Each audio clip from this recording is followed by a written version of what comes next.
Previously on the Pavement Top 50. The number 2 song on the countdown has been revealed, which means you very likely now know what number 1 is. Fuck! Jeremy, where are you on the choice of Grounded at number 2? Well, I don't know if I would have ranked it number 2, but it is an amazing song, and I really like it. So I'm not too burned by it. Does it crack your top 5? I would say. Okay. Maybe number 5. Hey, this is Westy from the rock and roll band Pavement, and you're listening to The Countdown. Hey, it's JD here, back for another episode. The final episode before our roundtable episode, which is our actual final episode. But I've got a few ideas for next year. So maybe it's not the final episode. Stay tuned. Stay tuned. At any rate, I am thrilled to be here with you once again, consecutively. This shit doesn't happen to me, man. I don't plan something out and execute. This is good. You made me feel all good. You made JD feel all warm and fuzzy. Week over week, we've been counting down 50 essential Pavement tracks that you selected with your very own top 20 ballots. I then tabulated the results using an abacus and a VHS box set of unsolved mysteries, where every episode now ends with Robert Stack scolding me personally for not tabulating faster. How will your favorite songs fare in the rankings? You'll need to tune in to find out. So there's that. This is the one episode you don't need to tune in to find out. Because if you don't know what the song is today, you just haven't fucking been paying attention. Today, I'm joined by Pavement superfan, Robert from Columbia, Missouri. And Robert from Columbia, Missouri just happens to be the producer-editor of a film called Pavements that will be out in the future. Robert from Columbia, Missouri, how the fuck is it going? That's going good. Just still technically living. We're talking to each other from my basement where most of the work on Pavements was done once it got to the edit stage. So I feel like I'm still living in it, even though the film is very done. Oh, wow.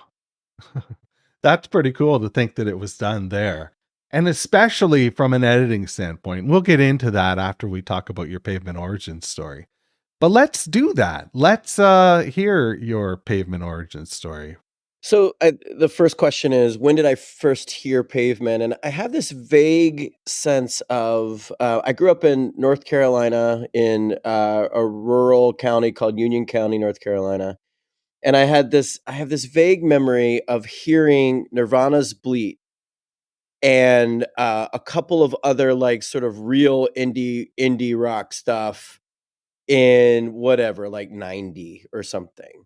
And I remember hearing someone mention Pavement, and I don't remember connecting the dots, and I was like 14. And so I was just sort of like, oh, that sounds cool. Or it sounded cooler than I was at the time at all. Like I was like, and that was my first impression really was, whatever this is, it's way cooler than me. Like I'm still listening to Motley Crue, like I'm still totally into, that generation of things. And maybe I'm starting to like, definitely had listened to REM at that point. Definitely had been like, okay, there's like grown up rock kind of is what I kind of thought of it as, and I also was like, definitely like they're girls who like alternative music. And I would like to talk to those girls because the metal girls seemed a little weird to me, like that kind of thing. And then, but that's just like a vague sense of something. And the real origin story is I go to college. I went to North Carolina State University, and I went to, so NC State is part of this region called the Triangle in North Carolina, where you got Duke, you got North Carolina State, and importantly for this story, you got Chapel Hill. And in Chapel Hill, there was a place called the Cat's Cradle. And the Cat's Cradle was one of the hotbeds for indie rock in the 90s. And so this is like 94, 95. I get there and I just happened to meet these dudes.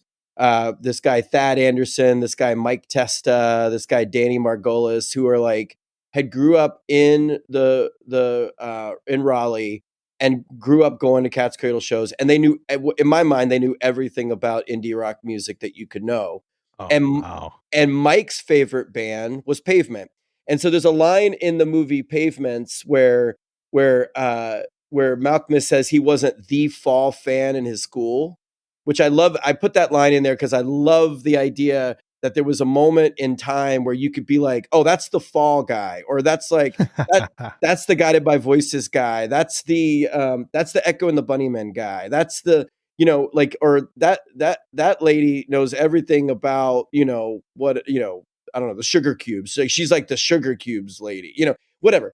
So like that was Mike was the Pavement guy, and so was Thad. And so I remember just being like, this is my favorite music I've ever heard. I borrowed his Crooked Rain CD and played it repeatedly over and over and over again, and just was like, I felt I felt like my brain had opened up in a new way, and I just was like, there's some kind of intelligence here and coolness that I just had never felt before. It felt like I felt like listening to Pavement made me feel like the person I wanted to be one day when I grew up, kind of. And it was like, and I was just like, I was so locked into it, but I remember being like, well, but it can't be my favorite band. Like it's Mike's favorite band, right? And then I remember when Wowie Zowie came out, I was just like, well, I get to at least say I got that record on day one, but the summer after when we got to the end of the year, I kind of stole Mike's Pavement CD for the whole year. Like I took it home with me. And I don't remember, it must have been some sort of Freudian desire to like, I needed to have that with me. I needed to own that and it needed to be with me. And he's just like, you took my Crooked Rain. And I was like, oh man, dude, I'm so sorry. And I just listened to it nonstop. And then I came back and I was just like, and you had to be a little bit shy. Like you couldn't just be like, yeah, they're my favorite band too. Like you had to be like coy. Like, so I remember being like, well, I got to go find. So I like K Records and Built to Spill became my thing. And I was like, well, that's lame because it's just a knockoff of Pavement. I just want it to be Pavement, And so Wowie Zowie, I could then say it's my favorite record of all time. I got fully wrapped up in Wowie Zowie, and that's the rest is history. I never stopped liking and thinking about Pavement. Wow. Did you get to scratch that itch and see them live at the Cradle ever? They never played at the Cradle, actually, when I was there. They played in Winston-Salem. So I got to go to a couple of shows, a couple of Winston-Salem shows.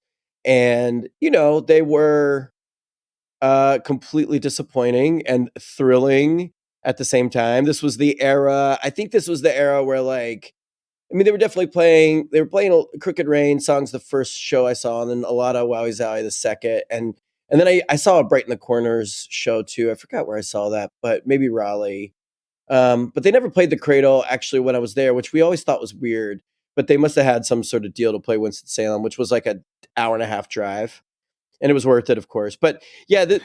this was the era where, like, I remember when I first met Malkmus, I was like, "Are you gonna like try tonight?" And he's like, "Yeah, we used to think it was cool not to try." And I was like, "Well, I thought you thought that, but I never thought that you thought that. I thought you just thought you were fucking with people." And so anyway, yeah, I remember that show very well. It's like one of those shows where I remember where I was on the right of the stage looking over at everybody. Bob was screaming the whole night and Malkmus was like intentionally messing up every song. And it was glorious. It was like, and at the end, of course, you couldn't complain. You can never be like, man, that show sucked. You always had to be like, man, that show was brilliant. They really messed with me and made it not fun. I really appreciate how unfun that show was, And of course the irony is seeing them on the 2022-2023 tour several times, like they became the best live band I've ever seen. Like the way that they honed, and I think you see it in the movie, they really honed their craft over the years to the point where they were just like an efficient, like Pearl Jam level efficiency of playing those badass songs. And I was just like, is sort of shocking level of musicianship for a band that I always remember just being like, oh, you're deliberately, and then of course the thing is like they would deliberately mess with every single song, and then there would be these stretches of transcendence that would make it all worth it. And that, I mean, and I would say even in the thinking of the movie, I know we're not ready to talk about that yet, but that's what we wanted to capture in the movie, was that feeling of like undercutting something and celebrating it and being smarter and also being completely ridiculous all at the same time, which is definitely the experience of the records, and even more so, I think, seeing them live back in the day. I think you really, again, we're shifting back and forth between your origin story and the movie a bit, because I think, well, it's on my mind. I want to commend you on the grounded piece in the movie. It represents a lot of what you just said. You see the musical happening, and the band playing at the Fonda, I believe, or various. There's a lot of editing going on there. There's a lot of cutting, so we'll definitely get into that. But that grounded scene is really cool. Well, it's one of the great songs of all time. I mean, it's like it's one of the great rock songs ever written. It's like it when they, a record like Wowie Zowie, when they could just do all these different things, every single song feels like a new universe. You're entering a new universe, and they just pull out this like perfect, like, I mean, Led Zeppelin never made a song that's that magisterial. Like it's just has this like emotional impact and effect and perfection that I think, so in the movie we had to dial in and really make that like a moment. Now the issue was, because the movie has 25 endings, intentionally, it needs to, it's structured like Wowie Zowie, the record is structured, where you think it's over, and then you think it's over, and you think it's over, and then finally Western Holmes plays. Um, there was times where the movie felt like you really didn't need to see anything else after listening to Grounded, and so we had to like there was a version of that was even more effective, I think, but we had to cut it down a little bit just so you weren't getting completely satiated, so that you were actually geared up to watch the rest of the movie, because that could have been the end of the film. It really could have been, because it's culminating. But I was, I was more than ready to keep watching. So funny that Grounded ended up being number 2 on this countdown.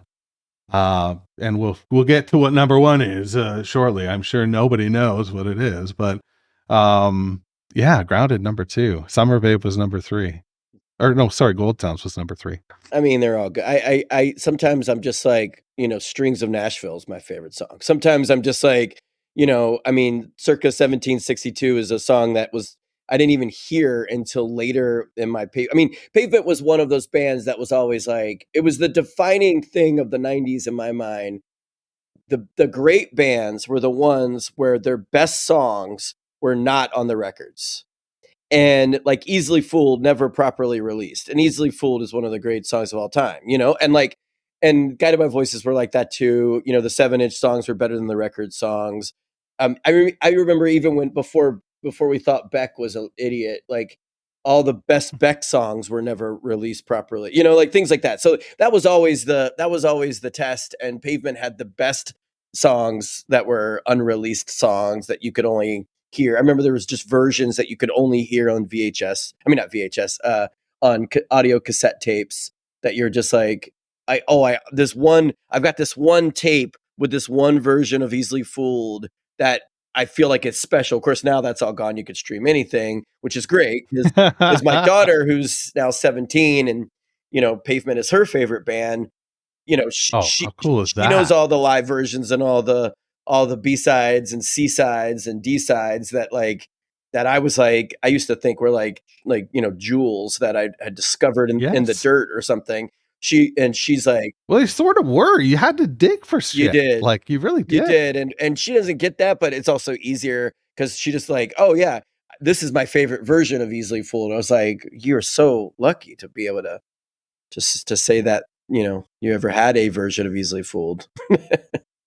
I like what you guys did in the movie because I've always said this on this show about Wowie Zowie is I think the reason it's such a popular record is because it's half regular songs and half B-sides. And you actually say that in the film. One of the oh my gosh, who said Nat that? Wolff is playing Spiral, and he's like, I thought, you get rid of the B-sides or whatever, and then Joe Keery, who's playing Malkmus, says, putting the B-sides on the record that sounds like smart business or whatever. It's like, and this is all that stuff is based on what people actually said to Alex Ross Perry, the writer director of the film. And he wrote those scenes from interviews, and then he made it, in the film, it's an intentionally horrible biopic, like meant to look like crappy Oscar bait. And so the things like that, those lines, pithy little lines like that were very useful. Based on what you just said, I wonder if you even have like a go-to at this point. Is it still Crooked Rain, or? No. I mean, Wowie Zowie is look, my grading of, so Slanted.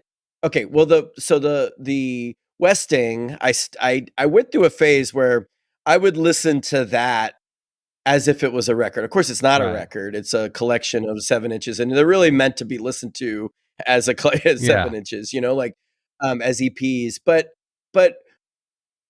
I still find great joy in that record. I'd still pop it on and I just want to hear those sounds. Now, I use a lot of those in the edit of the film as sound transition things. So I'm kind of sick of Westing. So there's a lot of sound editing that goes into it in Westing. So I'm just kind of okay, I've used enough of that. I'm I've edited with it, which once you've edited with something means that you've basically spent 18 months thinking about something, whatever. So I'm kind of done that. Then Slanted, still, you could pop it on, it's still perfect. It just plays perfect. It just goes, it's just easy to listen to, very fun to listen to. It's joyous in a way that when I first heard it back in 94 or whatever, 93, it was oh, this is so smart and complicated and prickly, and now I just hear it as joyous and youthful, and Crooked Rain, I actually like Crooked Rain. Crooked Rain, I feel like I have to be in a mood for. Oh yeah. Partly, yeah, not in a bad way, but just in a more I feel like Crooked Rain makes me cry. It's such a beautiful record. It's also very nostalgic. It's so nostalgic. It's about nostalgia. Yeah. In fact, the record itself is about that. It's about it's also about how poisonous nostalgia is. It's about all those things at once. And I feel like maybe it's just the fact that it was the first I really listened to. But yeah, so Wowie Zowie is my go-to. I'd say Wowie Zowie, I just think is Wowie Zowie feels like I'm walking into my own home and I'm spending time with my favorite brain cells, I just that is my thing. And then Bright in the Corners, I could listen to Bright in the Corners any day. And Terror Twilight, I think, is mostly not good. That's how I feel about it. I think Terror Twilight kind of just I can't really get into it. I feel like there's some great songs, and I think like songs like Speak See Remember that's a great song that I just don't. I feel it's kind of underrated. It has a really great rockin' part, and I really enjoy. I enjoy how weirdly angular and strange and bubbly that song is. But I like how you use "And Don't Cry" in the film. Yeah, "And Don't Cry" is "And Don't Cry" is a perfect song, but it also is too perfect. It's "And Don't Cry" on Bright in the Corners would have sounded better. It sounds like a band that doesn't want to be there, and that bums me out. And it's a bummer of a record, yes. And see, that's the feeling. That's the feeling that I held for such a long time. So Terror Twilight comes out. When they broke up, I was not bummed. I was oh, good. I was happy that they didn't have to hang out with each other anymore. Right. As a fan, I didn't know anything. As a fan, I was these guys are they don't seem into it anymore. And I just want them to rest. And then so I held that feeling for such a long time. And then what I told Alex at the beginning of the Pavements process, I was like, you just don't understand. Like, if we were to see Malkmus trying hard to be good at Pavement, and then the rest of the guys following suit, trying hard to be good at Pavement in their 50s, that will carry such an emotional value for real Pavement fans, because we didn't know whether we were supposed to try hard at liking them. We didn't know if we were morons for loving them as much as we did, or were we part of the joke, or were we right in the end? And I just like, so seeing the early rehearsal footage, I was just like, which shot by Rob Kolodny, who's a brilliant cinematographer and a director and an editor in his own right. And we worked together on a bunch of different projects, and projects that I've directed that he shot, and projects that he's directed that I've shot. And Alex, we have like a whole little group of people that work together. And just seeing that early footage, I was just like, yeah, this has an emotional weight that I don't think Alex quite understood, because he hadn't held on to that sort of weird feelings since 99, right? So that, I think that's something that's going on in the movie too. I think that's why people who really love the band can accurately report that they find it very emotional. Yeah. Watching it. I think it's just because we just didn't know that that they loved it as much as we did, and that we were allowed to love it as much as we did. And this last tour kind of gave us that feeling. Yeah, you're allowed to love it this much. And that's why I think it's this moment that the film's part of. That's really well put. It was fun. It was joyous to see them in 2022 and 2023. I saw them in Central Park in 2010. And so did I, yeah. That was my first time seeing them, because I didn't get into them, Robert, until 99. So it's like I was super late to the party. I, hung on to that rock and roll, like the straight ahead mainstream rock, for quite a while. And it wasn't until the late 90s that I started listening to indie rock. Listening to people go, oh man, 2010 was like a phone-in job, For me, I really enjoyed it because it was my first time seeing them. It was in Central Park. That was special. That was pretty fucking cool. But I went to the Fonda show, and you were there. I mean, that was otherworldly. That was like, it was otherworldly. Yeah. Yeah. I mean, the 2010, I have a fondness for that because I brought my kids, so my daughter was 2 or 2.5, 3, something like that. 2, I guess she was 2, or maybe 2, something like that. She's running around. My son had been born. Both of their first shows that they ever got to go to was Pavement in Central Park, and both of them.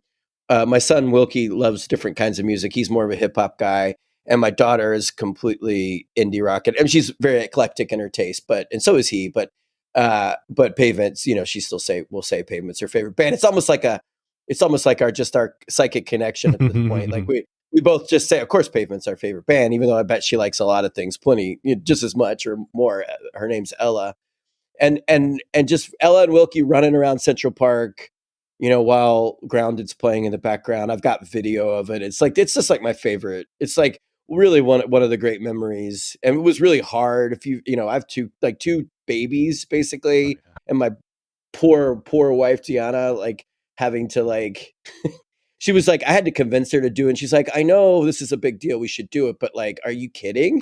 And and it was just, so magical. So I don't even remember thinking like phone in or this or that. I know they weren't getting along very well. I mean, that was very clear. And that's why it didn't last very long. And what was nice about this is they got along. Yeah. They really did. I mean, or, they got along, but also like you see it in the movie.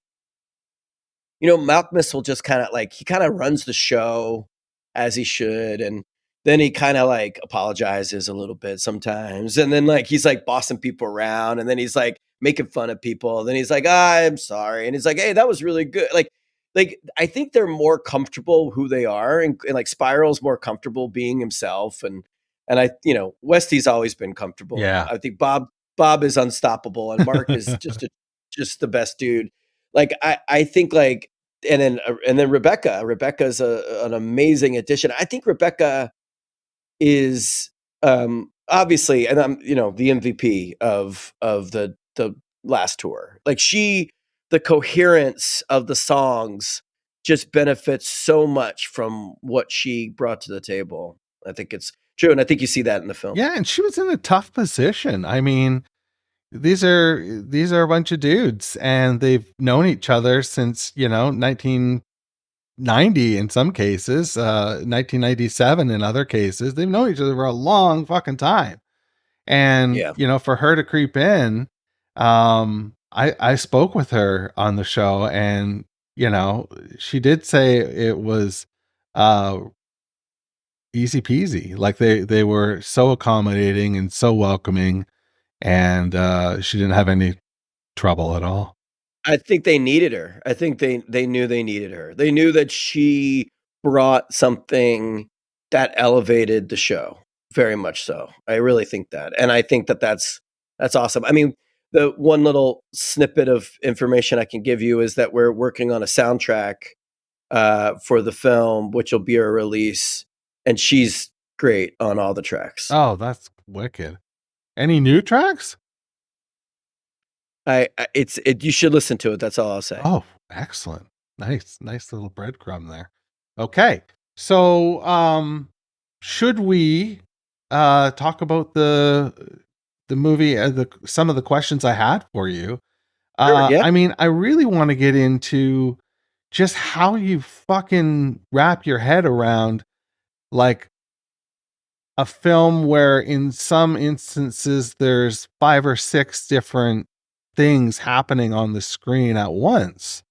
Some of them are like really cohesive, and some of them are it's like you said, it's like wowie zowie. It's it's sometimes it makes complete sense, and other times it seems not stream of consciousness, but sort of more fragmented or broken. Sure. How do you where do you start with that? Do you do traditional storyboarding and things like that, or?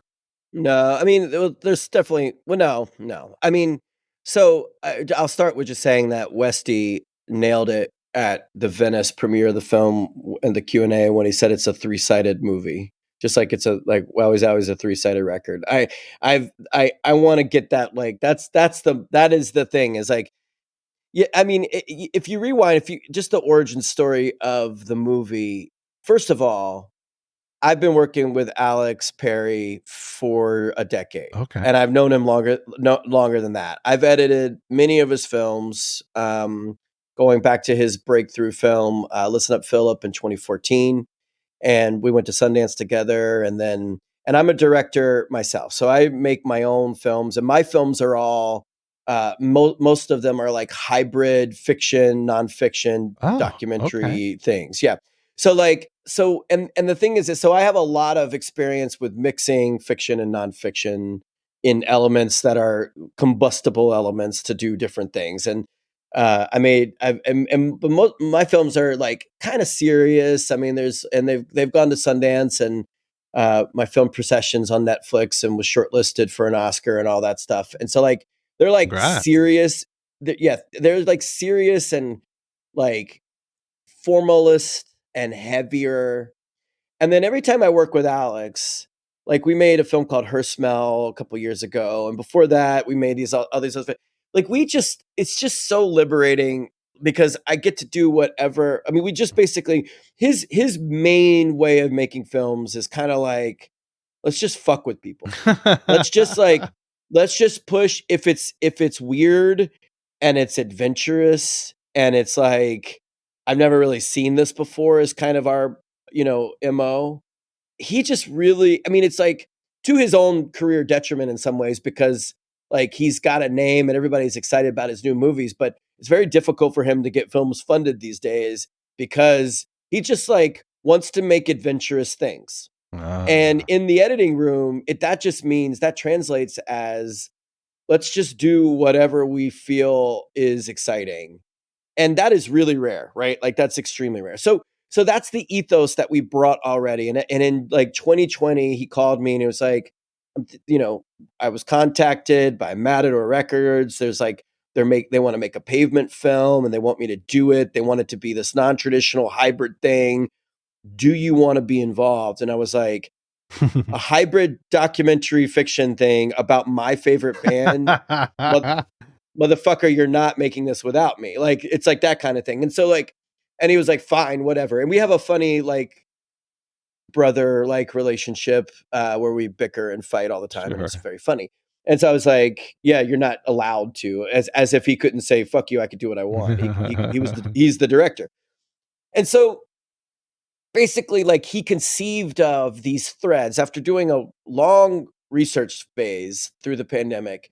He conceived of these threads of the very bad biopic based on the Wowie Zowie era, the musical based on the whole idea of a jukebox musical for Pavement. Now, the funny thing about that is the whole idea of a jukebox musical for Pavement in 2020 is one of the most absurd things you can imagine. In 2024, or when the movie comes out nationally next year in April, May 2025, that is going to be not a crazy thought, because we have Sufjan Stevens and all these other people doing like indie rock jukebox musicals or whatever. So like, it was a great joke when he said it. I was like, oh my God, that's so funny. And then it became a little bit of a problem in the edit, because it was like, well, it's not just funny and on his face anymore, because people could imagine Pavement after the 2023 tour having a jukebox musical. So anyway, so that element, the museum, all these elements, and these are the perfect Alex elements, because Alex likes to fuck with people and he likes to do things that are weirdly esoteric, detail driven things that are like little worlds that he gets to live in. And then essentially he trusts me on the edit side. So it's like, let's do something now with this. And the original idea that Alex had was like, let's live in each of these worlds for a little while and then maybe start intermingling those worlds. And I was like, I think it goes back to that conversation about the footage that Rob Kolodny shot, which is incredibly good documentary footage, that I was like, that is more of the foundation of this than you think. And so we just started with the split screens right away, like archival documentary, and then basically inspired partly by the war film Dunkirk, which has all these like threads that you follow, and then you introduce new threads, and then somehow they convene together in this way. We just were like, we just have to seed all these stories. And then the big structural trick is that it's actually all completely linear, beginning, middle, and end. And it's just that you're jumping around in all these ways. And sometimes you have, some footage contradicting other footage. We got to use some of Lance Bang's archive. We had a strict cap on how much of Lance's footage we could use, but Lance has amazing material. We could use some of that footage. We got this woman, Deb, who had Deb Pastor, who was with them through Wowie Zowie and through Lollapalooza era. We got to use a lot of her footage. And so like, we could just create this sort of feeling and tapestry of the story, and it was like the most fun, because it was just like, all right, well now, okay, let's find some stock footage of Stockton, California, and then mix that with this weird interview they did. And then let's cut to the rehearsal for, why they say nothing ever happens, like Zombies, which is a reference to a zombie movie that mentions Stockton, and that Alex had said like, oh, we got to get that into the day. So we're just like pulling references on references on references, and having, building out sequences so that it just feels constantly moving, constantly energetic.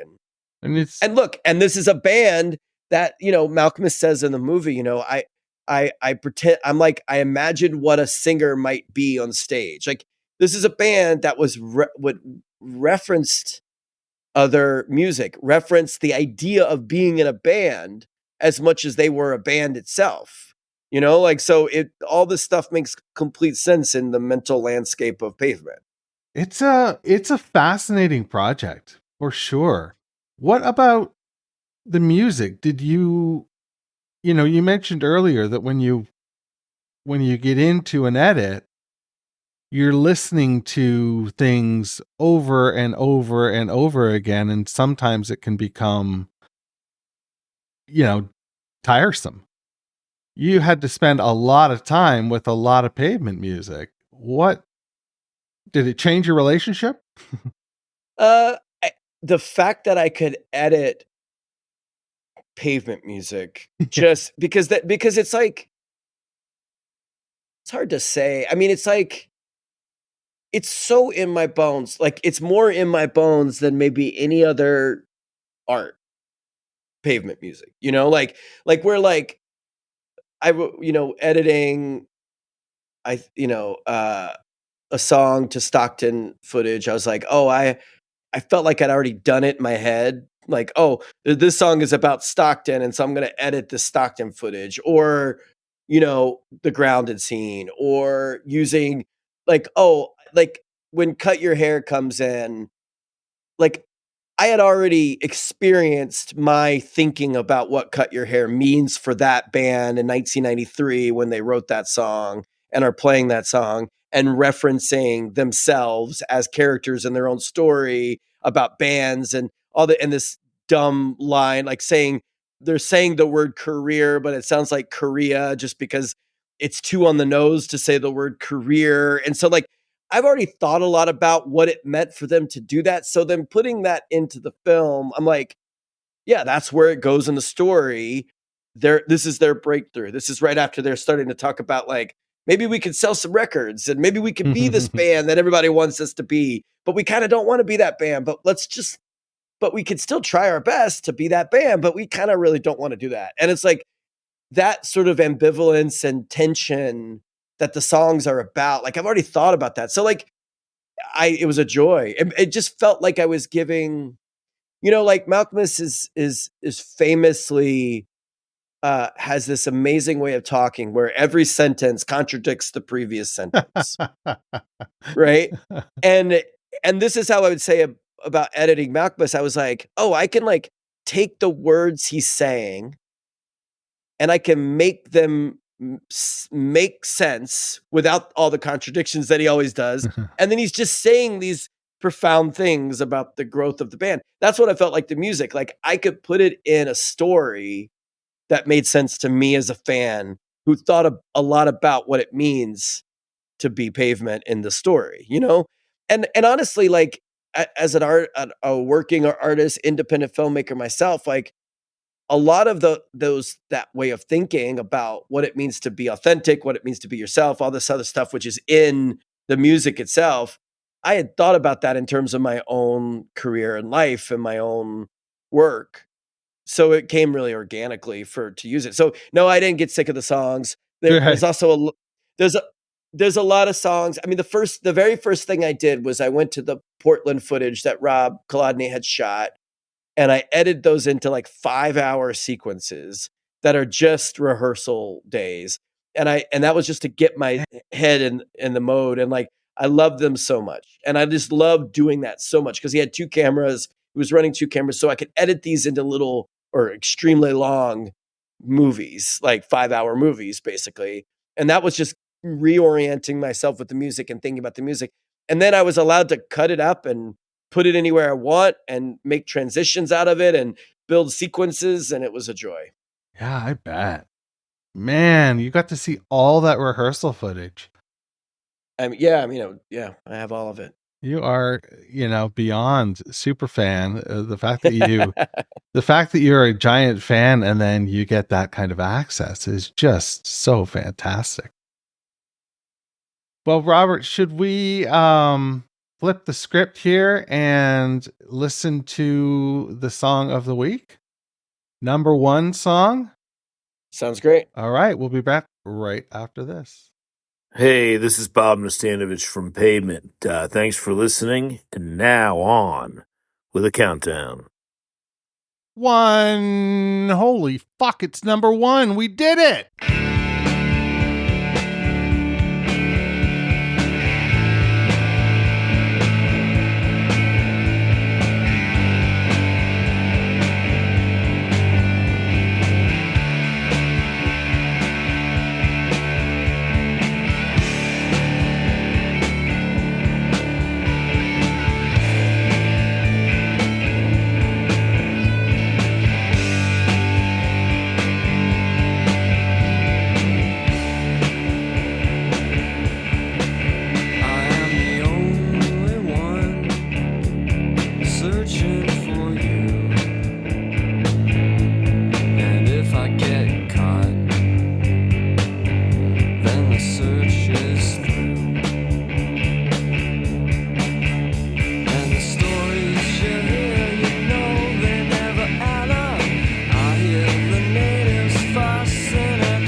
Well, the fanfare. we just had some sort of jet fly overhead. There are fireworks. This is just pomp and circumstances out the yin yang, I suppose you could say. And that's all for our number one song that you selected with your top 20 ballots. Frontwards. It's a great fucking song. Does it belong at number one? I don't know. What's it about? I don't know. Let's get Robert's take on all this. Robert, what did you think the first time? I guess you would you have heard it on Watery? Like, did you go backwards and get Watery? Oh, of course. Yeah. I mean, that was like I said, I had heard Crooked Rain and then Slanted, and I was like, what else? What else? I had to consume more. And yeah, I mean, to me, Frontwards was, I think it's a perfect number one song, because I think it is the song that when I heard it, I was like, because I was, I was in love with Pavement, but I wasn't even sure what it was. I was like trying to work my head around, like, what is this music? Like, what is where is the line of sincerity and intelligence and irony and all these elements that are built in? And then Frontwards, I heard that, I was like, oh, this is just a perfect song. And then the line, I got style, miles and miles, so much style that it's wasted, is one of the great, like they weren't slackers. They weren't, they weren't weirdos. They were cool. That like, dripping like cool. dripping with cool. Like, Malkmus was fucking cool. And I was like, you could be cool and be smart. And you could be like, but you also knew that it was like an ironic line, because, like, what was the style? Like, flannels and corduroys, like, and he's like, so flannel and corduroys means you can go to the thrift store and you could spend $8 on an outfit, and you could walk into, a Cat Power show. Right. And you could be like, I'm a cool guy. I'm just like, I got a lot of style. I got swagger. And that was just like, what? Like, I was just like, it just was so cool. That song is so cool. It's perfect. The lyrics are perfect. The rhythm is perfect. The drive of that song, the sort of like melodic slow motion heaviness of it. It's like, it's a badass song. I love it. And importantly, it's the song that we build to in Pavements. It's the song that you put at the end of an act. It's like, it is your needle drop song. Like, you're like, let's live in this song for a minute. It is the needle drop song for Pavements. When you land it frontwards with the full band, with Gary doing his thing and the whole, everybody there, everybody rocking. I got style, miles and miles. It also has one of the most important lines for understanding the film, which begins the entire film with a disclaimer. It said, the stories you hear, they never add up, which is, that's our MO for the whole movie. So yeah, great number one. Yeah. Love the song dearly. Yeah. Now, I wonder if you have any idea of what SM is trying to say in this one. I mean, I know it can be tough, right? But do you have a line on it at all? The thing is the dude was a genuine poet with these things. I mean, it's just like, I'm the only one searching for you, and if I get caught, the search is through. It's just like, that's just dumb and circular and hilarious. And the stories you hear, they never add up. I hear the natives fussing up the data chart. Be quiet, the weather's on the night news. I mean, to me, when he says, be quiet, the weather's on the night news, I'm like, that's the smartest dude. That is like great humor. Just like making fun of old people sitting around and just like somehow just like making fun of everything, but also just being like slippery and poetic and writerly at the same time. In the film, you actually see, them going through, let's see, what is the part where they go through, they say like, hold on, yeah, now she's the only one who always inhales, Paris is stale, and it's war if we fail, like, okay. You know, in the migrant hotels, they never sleep, they never will. I mean, it's just like your cigarette cuts to the inside. So he's so he says like so in the film you see Bob and Malkmus sitting around talking about these lyrics. And what I love about this little mini scene is, and this is from footage that Lance shot, they're trying to figure out what he meant. And he's like, maybe it's because of the wind, because Stockton is really windy. And so I just love that scene because to me, this is just like a guy writing things that rhyme, doing cool shit, making fun of things, making fun of the idea that lyrics are supposed to mean anything anyway by having every line be really meaningful, but none of it doing anything together except for just being catchy and exciting. And then you see in the film a couple years later, they're like, "Wait, what did I mean by that? Is this about the wind?" And I'm like, "Okay, I didn't know that you guys would be doing that, and I Yeah, love it." I call it Steven's word salad. It's just it's not, it's like you said, it's not that it's not meaningful, but it's incongruent. It just sort of is angular and incongruent. I don't know how else to put it. But I look, in the part of my Pavement origin story was that I was the guy who was like, "No, Mike and Danny and Thad, these lyrics are deeply meaningful." And they were like, "You're a loser. You're so stupid. These are not meaningful lyrics. These are like they you are a dumb mark if you think these are meaningful. Like he's taking the piss out of everybody by." And I was like, but why am I crying then? Like like why do I have feelings? Why are these things being evoked in me that makes me think deep thoughts about the world that we inhabit? Like the lyrics to Grave Architecture, for example. Why do I feel all these emotions when I listen to the songs that are connected to the lyrics?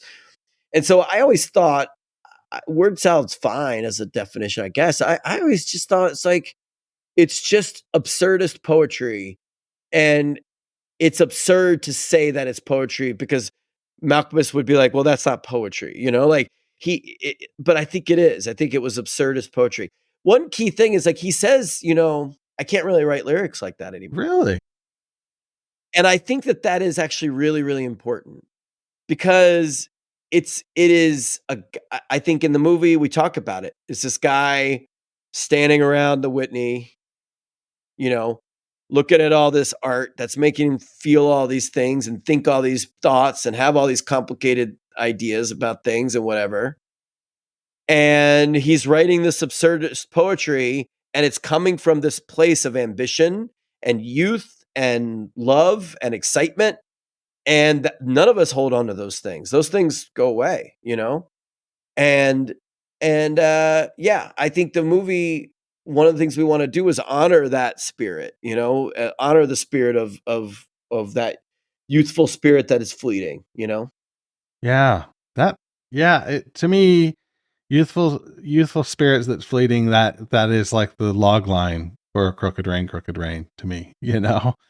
It's just going back to Yeah. that nostalgia piece. On a skateboard, and that is just Yeah, humming. it's so Yeah. great.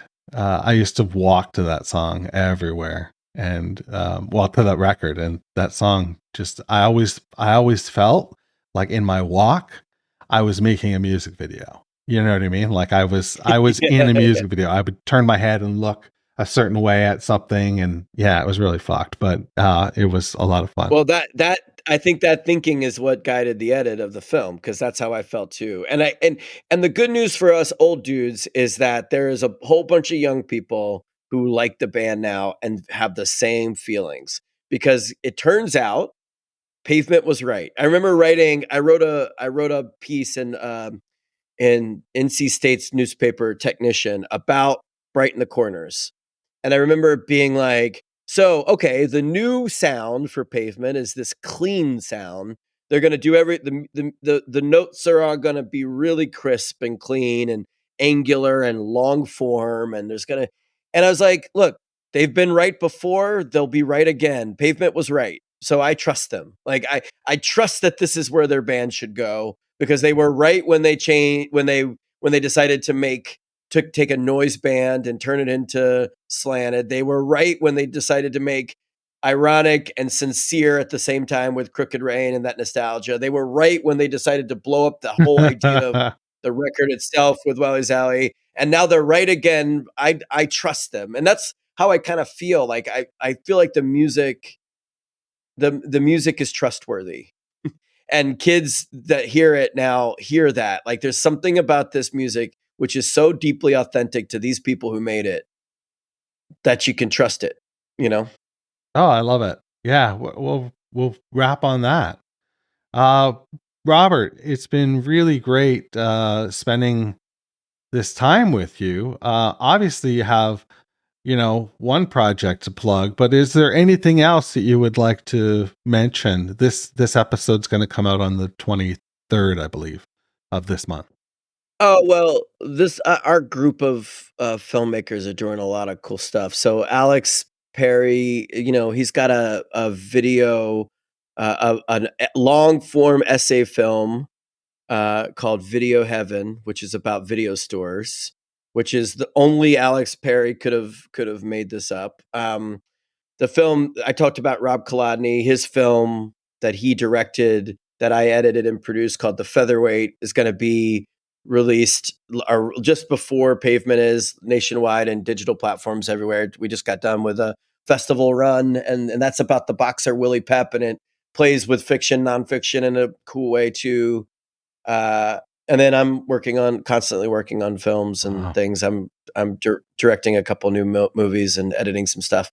And Pavement will be, look, the 30th anniversary of Wowie's Alley is coming up, and Pavements is being released, and we're going to do as much as we can to give the Pavement fans out there some cool shit to dive into as they get into the movie and get into the moment. We are chomping at the bit, I promise you.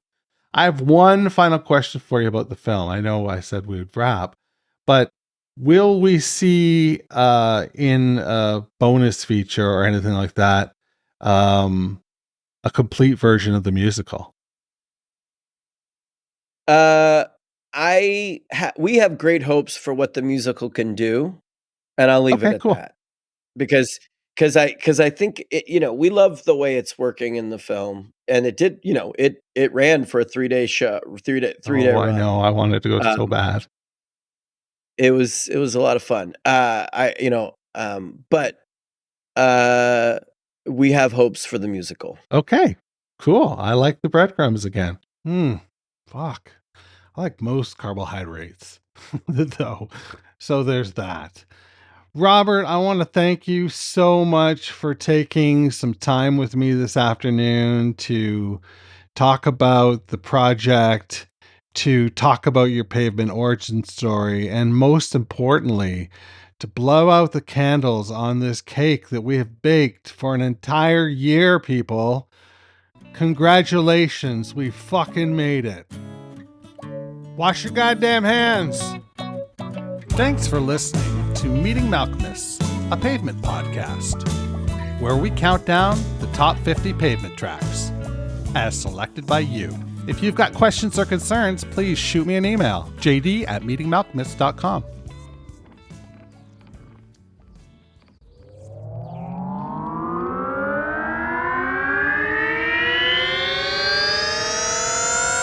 To podcasts and such.